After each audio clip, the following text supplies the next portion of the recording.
Welcome to Shriram success point. Indian geography की series चल रही है, उसमें आज पढ़ेंगे प्रायद्वीपीय भारत की प्रमुख चोटियाँ, दक्षिण भारत की प्रमुख चोटियाँ। इनसे अक्सर क्वेश्चन बनते हैं क्योंकि ये हैं इतनी इम्पोर्टेंट। यहाँ टू द पॉइंट आपको बताऊंगी जो एग्जाम के लिए इम्पोर्टेंट है, ओनली सिर्फ वही। चलिए स्टार्ट करते हैं।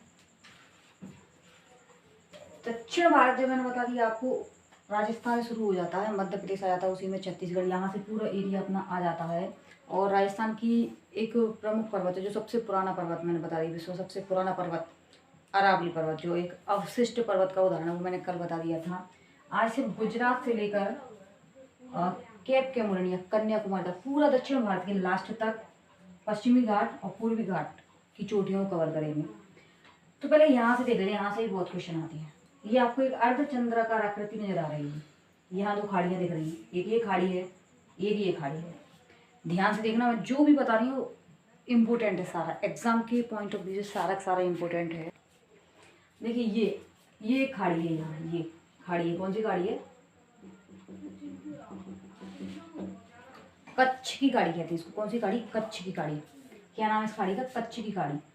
एक ये खाड़ी है, ये भी तो खाड़ी है। इस खाड़ी का क्या नाम है? खंभात की खाड़ी। कच्छ की खाड़ी और खंभात की खाड़ी। ये है कच्छ की खाड़ी, ये खंभात की खाड़ी। कच्छ की खाड़ी के ऊपर के एरिया को कहते हैं कच्छ या कच्छ का रण। आपने नाम ही सुना होगा, फेमस है कच्छ का रण।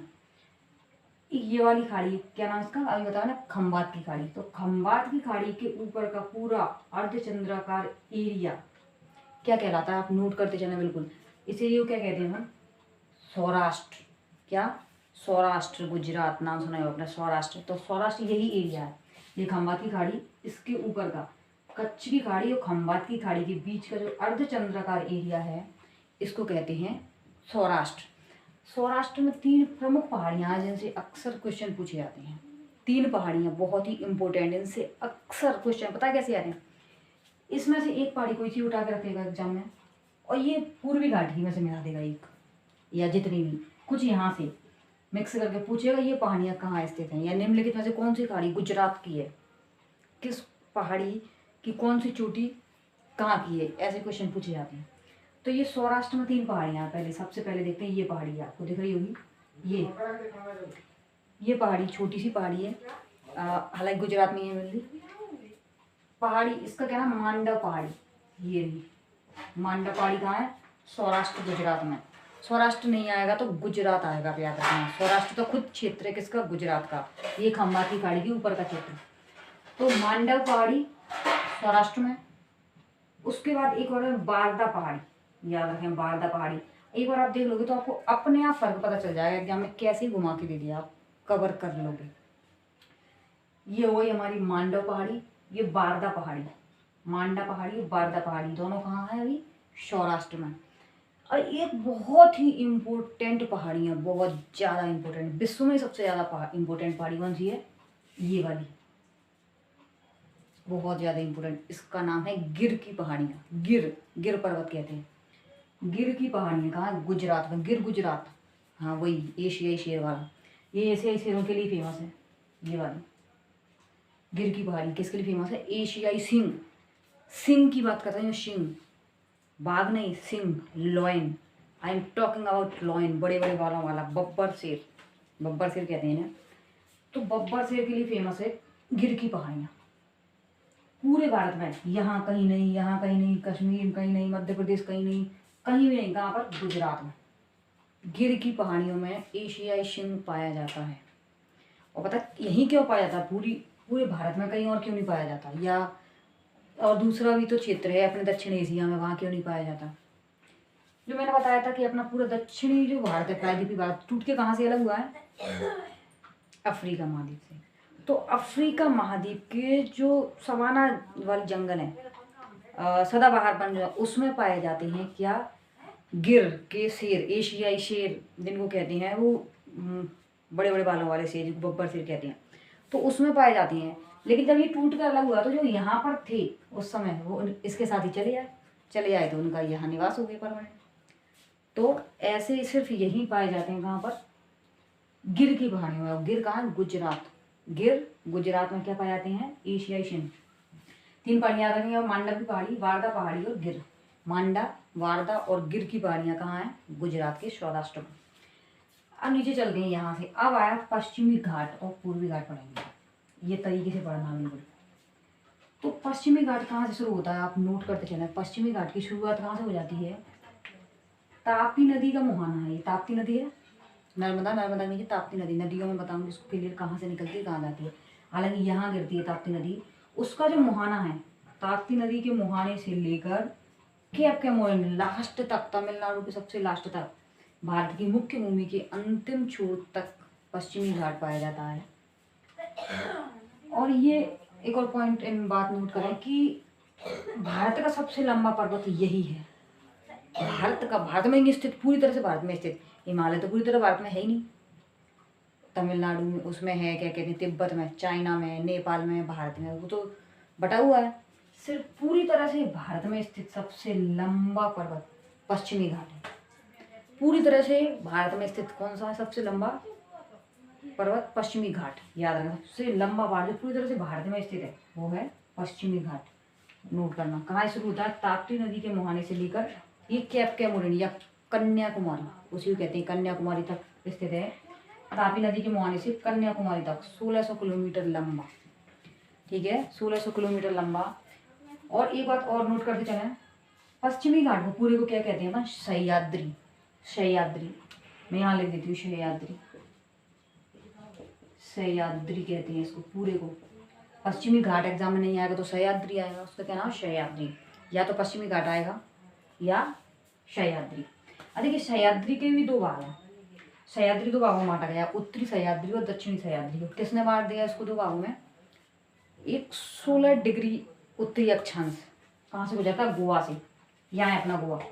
तो ऐसे 16 डिग्री उत्तरी अक्षांश गुजरता है, जिसने पश्चिमी घाट को 2 भागों में बांट दिया, उत्तरी सह्याद्री और दक्षिणी सह्याद्री। ओके, अब क्या है कि अब देखते हैं उत्तरी सह्याद्री, यहाँ से उत्तरी सह्याद्री, यहाँ से नीचे का पूरा दक्षिणी सह्याद्री।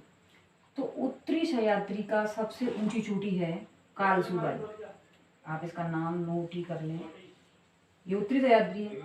उत्तरी सह्याद्री की सबसे ऊंची चोटी है कालसुबाई, नोट करें, कालसुबाई।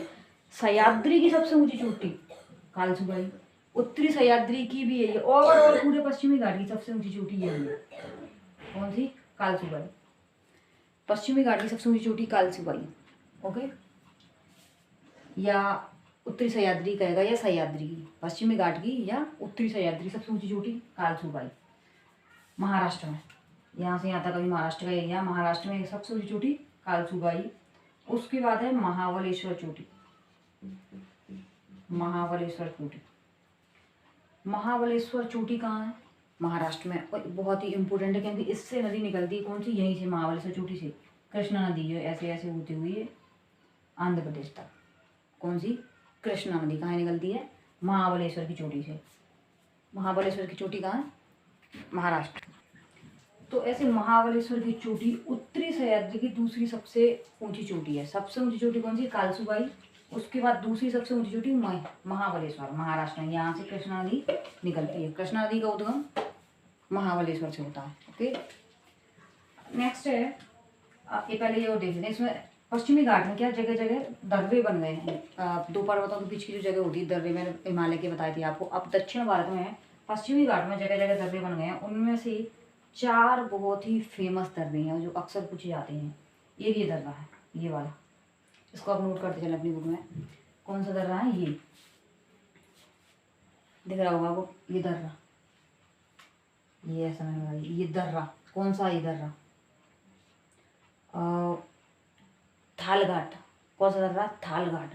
अरे वो थालघाट दर्रा जो है, यहाँ है अपना मुंबई, कहाँ पर, ये मुंबई से अपना जाएगा पूना के लिए, नासिक के लिए, सॉरी, ये है अपना नासिक। मुंबई से नासिक जाने वाला रास्ता किस दर्रे से होकर गुजरता है, कई बार क्वेश्चन पूछा गया है। मुंबई से नासिक, या नासिक छोड़ो, कहीं भी यहाँ चले जाएं अपन, यहाँ कलकत्ता चले जाएं या कहीं और जाना हो, ऊपर कहीं भी, लखनऊ, जहाँ भी जाना हो, किस दर्रे से होकर जाएंगे। अगर मुंबई से जाना हो अपन को तो किस दर्रे को पार करेंगे अपन, थालघाट दर्रे को। कौन सा? थालघाट दर्रा, याद रखें। कौन सा दर्रा है? थालघाट दर्रा। मुंबई से नासिक, मुंबई से कोलकाता या इधर का ये कुछ भी आ जाए, मुंबई से इधर ऊपर कहीं भी जाना हो, किस दर्रे को पार करना होगा? थालघाट दर्रे को। ठीक है, तो थालघाट दर्रा कहाँ? मुंबई में, और सॉरी महाराष्ट्र में। मुंबई, नासिक, मुंबई, कोलकाता या मुंबई से इधर कोई दूसरा कुछ भी आ जाए, रांची आ जाए, जो भी आ जाए, लखनऊ, कानपुर, कहीं भी, तो किस दर्रे को पार करना पड़ेगा? थालघाट दर्रे को। उसके बाद ये एक और दर्रा है अपना कालसुगा चोटी के नीचे और महाबलेश्वर के ऊपर, जिसका नाम है भोरघाट। आप लिखते चलें, कौन सा दर्रा है? भोरघाट। ये दर्रा भोरघाट। अब भोरघाट दर्रा क्या है? यहाँ है अपना मुंबई, मान लो मुंबई से इधर आना है अपन को, इधर मुंबई से नीचे की साइड, मुंबई से ऊपर को जाएंगे तो कौन सा दर्रा पार करेंगे? थालघाट। मुंबई से नीचे अगर आएंगे तो पार करना पड़ेगा अपन को भोरघाट। यहाँ है पुणे, देखिए ये था नासिक, ये है पुणे, पूना जिसको कहते हैं। अगर मुंबई से पूना आपको जाना है तो ऐसे आएंगे, ऐसे ऐसे, कौन सा दर्रा पार करेंगे? भोरघाट दर्रा। ये सबसे ऊंचा दर्रा है भोरघाट दर्रा, याद रखना। तो अगर यहाँ आना है अपन को या कहीं इधर से कहीं और नीचे और किसी और जगह आना है, किस दर्रे को पार करना होगा? भोरघाट दर्रे को। सबसे ऊंचा दर्रा कौन सा? भोरघाट दर्रा। अगर ऊपर जाना मुंबई से ऊपर, Mumbai to Nashik, Mumbai to Kolkata, Mumbai to Lucknow, Mumbai to Kanpur, ठीक है, तो कौन सा दर्रा पार करना होगा अपन को? थालघाट गैप। कौन सा गैप? थालघाट गैप। और मुंबई टू पुणे या इसके पास में कहीं और किसी भी जगह जाना हो तो भोरघाट गैप। ठीक है, थालघाट गैप, भोरघाट गैप। ठीक है, अब चलते हैं कर्नाटक में। कर्नाटक में एक चोटी है कुद्रेमुख। कौन सी चोटी है? कुद्रेमुख, कर्नाटक में। और फिर उसके नीचे एक ये चोटी है जिसका नाम है ब्रह्मगिरी। ये दो चोटियां याद रखना, कौन सी कहाँ पर है। अभी तक ये महाराष्ट्र में थी, कौन सी? कालसुबाई और महाबलेश्वर, महाराष्ट्र में। अब कर्नाटक में कुद्रेमुख और ब्रह्मगिरी। कौन सी पहाड़ियाँ किस राज्य में? ठीक है, कुद्रेमुख और ब्रह्मगिरी दोनों पहाड़ियाँ कहाँ हैं? दोनों सबसे ऊंची चोटी किसकी है? कर्नाटक की, कुद्रेमुख और ब्रह्मगिरी। नेक्स्ट अब देखते हैं यहाँ पर, ये है आपको दिख रहा होगा एक घाट सी मैंने बना दी, ग्रंथि सी। इसमें क्या होता है कि पूर्वी घाट और पश्चिमी घाट एक जगह आकर मिल जाते हैं। हालांकि पश्चिमी घाट खत्म नहीं होता, वो आगे तक जाता है, लेकिन पूर्वी घाट यहाँ के खत्म हो जाता है। पूर्वी घाट कहाँ के खत्म हो जाता है? यहाँ पर। पश्चिमी घाट और पूर्वी घाट मिल जाते हैं एक बिंदु पर, जिसको कहते हैं अपन नीलगिरी। ये इस पूरे का नोट करें आप, क्या कहते हैं इसको? नीलगिरी। तो पश्चिमी घाट और पूर्वी घाट का मिलन स्थल क्या कहलाता है? नीलगिरी। वो नीलगिरी पर्वत है ना, बहुत सुना होगा, फेमस है नीलगिरी के पर्वत। तो नीलगिरी के पर्वत पे एक चोटी है, इसकी सबसे ऊंची चोटी कौन सी है? नीलगिरी की सबसे ऊंची चोटी पूछी जाती है दोदा बेटा। कौन थी? दोदा बेटा। नीलगिरी की सबसे ऊंची चोटी लेंगे दोदा बेटा। और नीलगिरी में क्या है? Silent valley. नीलगिरी में क्या है? Silent valley. हालांकि सबसे ज़्यादा केरल में है साइलेंट वैली या शांत घाटी जिसको कहते हैं अपन। साइलेंट वैली कहाँ है? इसी क्षेत्र में आता है, पश्चिमी घाट पूर्वी घाट क्षेत्र के मिलन स्थल में नीलगिरी। ठीक है, याद रखना नीलगिरी। और नीलगिरी की सबसे ऊंची चोटी दोदा बेटा, जो दक्षिण भारत की दूसरी सबसे ऊंची चोटी है। पूरे ओवरऑल दक्षिण भारत की दूसरी सबसे ऊंची चोटी दोदा बेटा। दोदा बेटा किसकी ऊंची चोटी है? नीलगिरी की, याद रखना। और नीलगिरी किसके लिए फेमस है? चंदन के वनों के लिए, है ना। चंदन के वन कहाँ जाते हैं? नीलगिरी में। वो कहते हैं ना, नीलगिरी की भीलनी चंदन देत जरा है। तो ठीक है, अब नीलगिरी के बाद यहाँ से गैप पड़ जाता है जरा सा। नीलगिरी के बाद नीचे जो पर्वत है उसके बीच में, पश्चिमी घाट के बीच में एक और गैप है, एक और दर्रा है। क्या नाम है इस दर्रे का? नाम पालघाट गैप। नोट करें आप, कौन सा गैप है? बहुत ही इंपॉर्टेंट गैप, बहुत ही इंपॉर्टेंट दर्रा है, इसका नाम है पालघाट दर्रा। कौन सा दर्रा है? पालघाट दर्रा। पालघाट दर्रा किस किस को जोड़ता है? याद रखना, पालघाट जो दर्रा जोड़ता है केरल और तमिलनाडु को। बहुत ही इंपॉर्टेंट दर्रा है पालघाट दर्रा, केरल और, तो ये है पालघाट गैप। कौन सा? ये पालघाट गैप केरल और तमिलनाडु को जोड़ता है। पालघाट गैप किसको? केरल और तमिलनाडु को। यहाँ पर है कोचीन, यहाँ पर कोयम्बटूर। केरल और कोयम्बटूर को जोड़ने वाले दर्रे का नाम क्या है? कई बार एग्जाम में पूछा गया है। कोचीन और कोयम्बटूर को जोड़ने वाला दर्रा कौन सा? पालघाट गैप, ये वाला। ठीक है, याद रखेंगे। ये अपनी कौन सा है? नीलगिरी पर्वत, दोदा बेटा इसकी सबसे ऊंची चोटी है, और दक्षिण भारत की दूसरी सबसे ऊंची चोटी दोदा बेटा। और दोदा बेटा पर यह ऊटी राज फिल्म वाला संजना, दोदा बेटा। ठीक है, किस पर है? इस पर। अब नीचे देखते हैं 3 पहाड़ और हैं जिनका केंद्र बिंदु है एक जगह, और उसको पूछा, उसका नाम कई बार पूछा गया एग्जाम में। ये जिसका नाम अनेमुदी, तीन पहाड़ियों का मिलन जहाँ होता है, गांठ एक और बनती है, गांठ कहते हैं उसको, अनेमुदी। अनेमुदी तीन पहाड़ियों का केंद्र बिंदु है। वो तीन पहाड़ियों के नाम जान लीजिए आप कौन कौन सा है। ये ऊपर की ओर गई हैं अन्नामलाई की पहाड़ियाँ। कौन सी? अन्नामलाई की पहाड़ियाँ। नीचे की ओर गई हैं इसके, इसका नाम है कार्डामम या इलायची की पहाड़ियाँ। कार्डामम या इलायची की पहाड़ियाँ। और पूर्व की ओर निकली हैं कुछ पहाड़ियाँ जिनका नाम है पालनी पहाड़ियाँ। याद रखना, अन्नामलाई, कार्डामम या इलायची, यहाँ इलायची सबसे ज़्यादा होती है, और पालनी पहाड़ियाँ। यहाँ एक घूमने वाली फेमस जगह है जिसका नाम है कड़ाई कुनाल। कहाँ पर है? पालनी पहाड़ी पर। कड़ाई कुनाल कहाँ है? पालनी पहाड़ी पर। ठीक है, आप याद रखेंगे। कौन सी? पालनी पहाड़ियाँ, कार्डामम या इलायची की पहाड़ियाँ, और ऊपर अन्नामलाई की पहाड़ियाँ। और ये तीनों कहाँ मिलते हैं? अनायमुदी पर। दक्षिण भारत की सबसे ऊंची चोटी है ये, याद रखना। दक्षिण भारत की सबसे ऊंची चोटी अनायमुदी। दूसरी सबसे ऊंची चोटी दोदा बेटा। सबसे ऊंची ये, और दूसरी सबसे ऊंची ये, याद रखेंगे आप। अब क्या है, पालनी पहाड़ियों के बाद एक फिर से गैप आ जाता है, एक और गैप। टोटल 4 गैप मैंने बता दिए, 3 ऊपर बता दिए, एक और बचा है ये, इसका नाम है सैनकोटा दर्रा। कौन सा गैप है? सैनकोटा गैप। सैनकोटा गैप किस किस को जोड़ता है? ये भी जोड़ता है कोचीन और तमिलनाडु को, या केरल और तमिलनाडु को। यहाँ पे तिरुवनंतपुरम या त्रिवेंद्रम, केरल की राजधानी त्रिवेंद्रम। और यहाँ पे एक ऐतिहासिक स्थल है, ऐतिहासिक नगर है जिसका नाम है मदुरई। क्या? मदुरई, बहुत फेमस इतिहास में।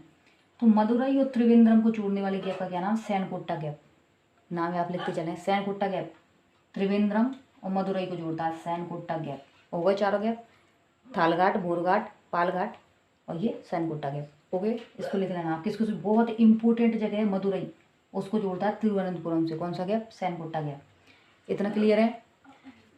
अब ऊपर चलते हैं, यहाँ से ऊपर जाएंगे अपन, तो ये 3 पहाड़ियों का लगातार क्रम पूछा जाता है एग्जाम में। इन 3 पहाड़ियों का लगातार क्रम। देखिए पूर्वी घाट जो है, ये पूर्वी घाट है अपना, पूर्वी घाट। तो पूर्वी घाट इसकी तरह ऐसा नहीं है, पश्चिमी घाट की तरह सतत नहीं है, निरंतर कंटिन्यूस नहीं है। ये कट गया है, कहीं कहीं कट गया है। क्यों कट गया है? इसको नदियों ने काट दिया। पश्चिमी घाट से जो नदियाँ निकलती ना, बहुत ही इंपॉर्टेंट, कौन कौन सी? महानदी, गोदावरी, कृष्णा, कावेरी, और बाकी जो भी नदियाँ निकलती उन सब ने इसको काट दिया है। किसको? पूर्वी घाट को। तो कट गया है, जगह जगह जगह जगह कट गया है। तो इसका क्या है कि सभी राज्यों में जो कट गया तो अलग अलग हिस्से हुए हैं, अलग अलग हिस्सों को अलग अलग नाम से जाना जाने लगा है। तो उसी से एग्जाम में क्वेश्चन पूछे जाते हैं कि ये पहाड़ियाँ कहाँ हैं? कट गया है, पूर्वी घाट है सारा एक, लेकिन वो कट गया है नदियों से, और कट गया तो उसके हिस्से हुए हैं। यहाँ उड़ीसा में अलग हो गया, आंध्र प्रदेश में अलग हो गया, तमिलनाडु में अलग। तीनों राज्य, या कहें तेलंगाना सहित 4 राज्य, 4 राज्यों में इसका अलग अलग नाम है, और चारों के नाम एग्जाम में पूछे जाते हैं। ठीक है, तो अब मैं आपको बता दूं, ये तमिलनाडु वाला हिस्सा, इसमें 3 पहाड़ियों का क्रम पूछा जाता है। जावादी सबसे ऊपर है, जावादी, उत्तर से दक्षिण में क्रम पूछा जाता है। जावादी की पहाड़ियाँ कहाँ? तमिलनाडु में। ये मैंने बना दी तमिलनाडु। तो जावादी की पहाड़ियाँ तमिलनाडु। उसके बाद शेवराय की पहाड़ियाँ तमिलनाडु में ही चल रही हैं अभी। जावादी की पहाड़ियाँ, शेवराय की पहाड़ियाँ, पंचामलाई की पहाड़ियाँ। जावादी, शेवराय और पंचामलाई। कौन कौन सी? जावादी, शेवराय। शेवराय की पहाड़ियाँ सलेम में है, ये बहुत इंपॉर्टेंट जगह है, सलेम तमिलनाडु में औद्योगिक क्षेत्र है। जावादी, शेवराय और पंचामलाई। इसके बीच में एक और है, यहाँ पे मैंने लिखा नहीं है उसको, सेरूमलाई की पहाड़ियाँ, वो इम्पोर्टेंट भी नहीं है। तो जावादी, शेवराय और पंचामलाई, याद रखेंगे क्रम। जावादी, शेवराय और पंचामलाई की पहाड़ियाँ कहाँ हैं? तमिलनाडु में। उसके बाद ये आंध्र प्रदेश वाला हिस्सा, ये मैंने लिखा भी है यहाँ पर, आंध्र प्रदेश। तो इसका भी क्रम पूछा है, इसमें 2 पहाड़ियाँ हैं इंपॉर्टेंट। कौन सी? नल्लामलाई और बेलीकोंडा। एक और है पेलीकोंडा। तो कोंडा कोंडा जहाँ आ जाए हमेशा याद रखना वो आंध्र प्रदेश में है। कोंडा कोंडा सारे आंध्र प्रदेश में, लेकिन क्रम याद रखना, ऊपर है नल्लामलाई, फिर है बेलीकोंडा और पेलीकोंडा। याद रखेंगे, पालीकोंडा, बेलीकोंडा और नल्लामलाई। तो ऊपर नल्लामलाई और बेलीकोंडा कहाँ है? आंध्र प्रदेश में। ये एक और इम्पोर्टेंट पहाड़ी है जिसका नाम है शेषाचलम की पहाड़ियाँ। कहाँ है? पूछा गया एग्जाम में ये शेषाचलम की पहाड़ियाँ। पहले तो ये अपने आंध्र प्रदेश में आती थी, लेकिन अभी जब तेलंगाना अलग हो गया तो अब तेलंगाना में आ रही। कौन सी? शेषाचलम की पहाड़ियाँ। याद रखेंगे कहाँ आ रही है? तेलंगाना में शेषाचलम की पहाड़ियाँ। या तो एग्जाम में आंध्र प्रदेश होगा या फिर तेलंगाना होगा तो तेलंगाना लगाना आपको, नहीं होगा तो फिर आंध्र प्रदेश लगाना है। ओके, उसके बाद सबसे ऊपर अब देखते हैं उड़ीसा में। उड़ीसा और आंध्र प्रदेश में दोनों में है महेंद्रगिरी सबसे ऊंची चोटी। आंध्र प्रदेश की, उड़ीसा की सबसे ऊंची चोटी महेंद्रगिरी या पूर्वी घाट की ही पूरी सबसे ऊंची चोटी महेंद्रगिरी। बस यहाँ तक कंप्लीट करना है आपको, याद रखना है। और ये पूर्वी घाट याद हो गया आपको, महेंद्रगिरी उड़ीसा में है, आंध्र प्रदेश उड़ीसा के बॉर्डर में, मेनली उड़ीसा। शेषाचलम तमिलनाडु में, नल्लामलाई पेलिकोंडा पेलिकोंडा ये आंध्र प्रदेश में है। उसके बाद जावादी शिवराय पंचमलाई और शेरुमलाई ये तमिलनाडु में है। याद हो गया इतना। तो ये आपकी पूरी दक्षिण भारत की चोटियाँ कंप्लीट हुई। आई होप आपको समझ में आया होगा। अगर आपको वीडियो अच्छा लगा है तो वीडियो को लाइक और शेयर जरूर करें। और आपको जो भी क्वेरीज हैं, कहीं पर भी कुछ भी आपको क्वेरीज है तो आप कमेंट बॉक्स में कमेंट करके पूछ सकते हैं। और या फिर आप किसी और टॉपिक के बारे में स्पेशल कुछ जानना चाहते हैं तो भी आप कमेंट बॉक्स में कमेंट कर सकते हैं।